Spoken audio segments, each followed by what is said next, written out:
Hello à tous et bienvenue dans notre nouvel épisode de la série CMDA Live, la saison 6. J'espère que tout le monde va bien.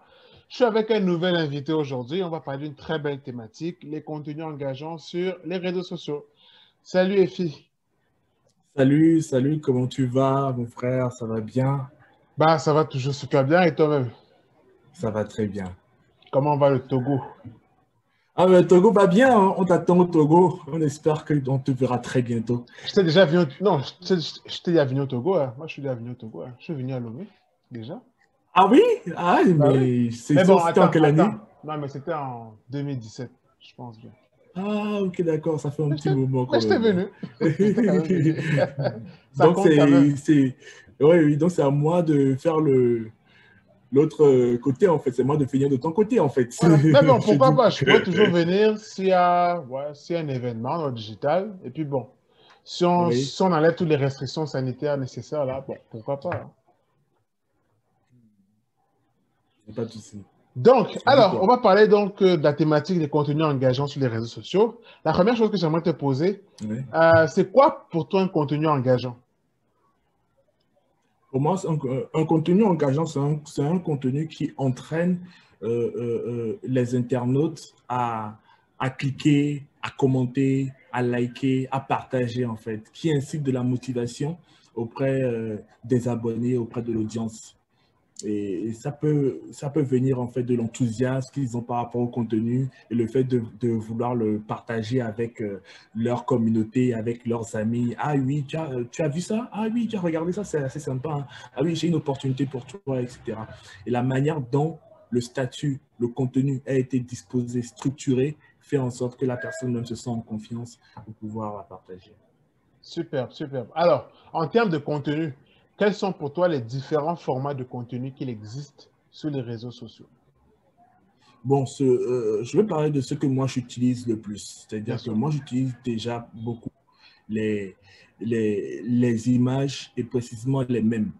Les mêmes parce que je gère un blog qui s'appelle Gombo Digital et qui est axé en fait sur le design graphique et les brand stratégies, brand identity.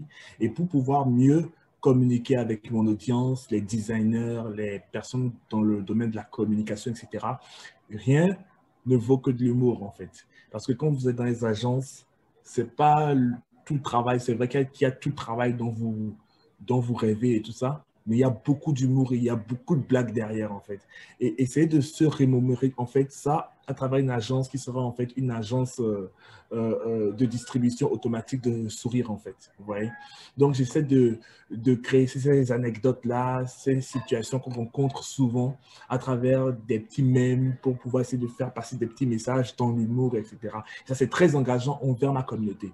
Après, chacun a des contenus engageants par rapport à sa communauté. Il y a aussi la vidéo qui marche très, très bien à travers soit les lives comme ce que nous faisons, ou soit des mèmes aussi, bien sûr à travers des tutoriels ou des enregistrements d'écran pour montrer des do-it-yourself, bien pour montrer un peu comment marche un outil ou tel outil. Ça m'arrive souvent de le faire, surtout avec Photoshop, Illustrator, pour pouvoir montrer aux gens comment marche tel outil ou tel outil.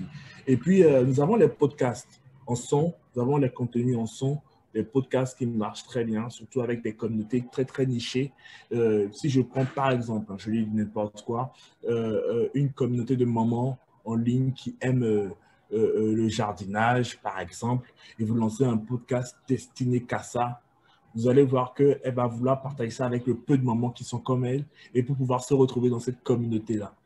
Donc, en fait, ce n'est pas, ce que moi j'entends par engageant, ce n'est pas surtout un contenu viral, comme les gens le confondent, c'est-à-dire le contenu, il y a beaucoup de likes, etc. Il y a beaucoup de likes, il y a beaucoup d'interactions. Non? C'est du contenu où ta niche s'engage avec toi, elle réagit, les gens à qui c'est destiné réagissent comme il le faut et continuellement par rapport à ce que tu publies, en fait, et sans la chana.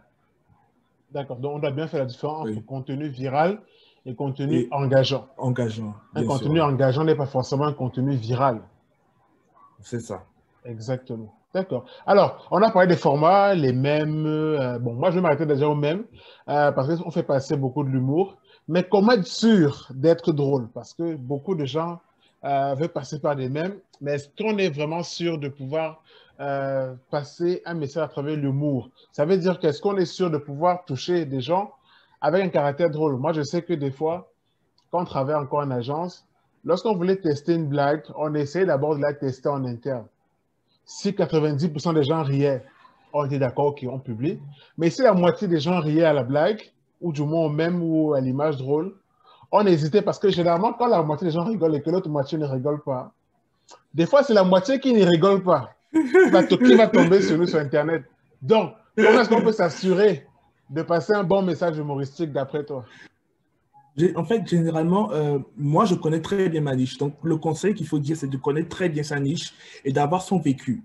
Moi, c'est à partir de mon propre vécu que je fais mes blagues. Je ne fais pas de blagues tant que je n'ai pas déjà traversé cette histoire-là. Donc, c'est très rare, en fait, que les designers qui me suivent ou bien les gens dans le domaine de la communication ne rient pas à mes blagues. Parce que je suis sûr à 80% que si moi, ça m'est arrivé et que j'en ai ri, c'est qu'eux, ils sont comme moi. C'est un peu le buyer persona qui a été identifié avant de créer la page. Donc, je sais exactement quel profil ça, ils vont totalement rire. Mais après, on est souvent face à des, à des domaines où, quand on est par exemple community manager freelance, où on travaille pour une entreprise, on ne connaît pas vraiment tous les codes en fait de ce domaine. Mais il faudrait quand même faire des publications. Alors, dans ce cas, comme tu l'as dit, il faudrait quand même partager à des personnes de cette communauté-là en amont pour voir si ces personnes-là déjà en rient. Ça, c'est une première chose. Deux, il faut quand même faire des recherches sur Internet pour savoir un peu les petites anecdotes par rapport au métier, etc.